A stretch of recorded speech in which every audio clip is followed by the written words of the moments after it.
Pag-usapan natin ang takot. Ang takot ay maaaring magtulak sa atin palayo sa kalooban ng Diyos. Huwag pairalin ang takot, piliin ang pananampalataya. Kapag nakakatakot ang sitwasyon, magtiwala sa Diyos. Kapag natatakot tayo, gusto nating kontrolin ang lahat. Pero ang pananampalataya ay pagtitiwala sa Diyos kahit mahirap ang sitwasyon. Sa 1 Samuel 13, natakot si Haring Saul dahil papalapit na ang mga malaking hukupo ng Pilisteo. Unti-unti nang umaalis ang kanyang mga sundalo at wala pa si Samuel. Sa halip na maghintay sa utos ng Diyos, pinangunahan siya ng takot. Dahil sa kanyang pag-aalala, ginawa niya ang bagay na hindi pinapagawa ng Diyos. Tinulak siya ng takot palabas sa kalooban ng Diyos. Minsan ganoon din tayo.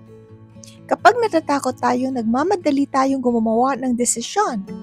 Pilit nating kinokontrol ang sitwasyon.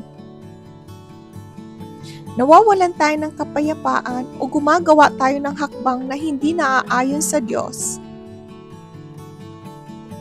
Ngunit ang tunay na pananampalataya ay nagtitiwala sa Diyos kahit hindi natin nauunawahan ang nangyayari.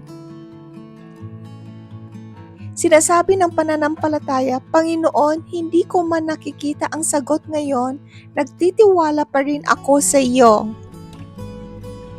Ang takot ay nakatingin sa problema, ang pananampalataya ay nakatingin sa Diyos.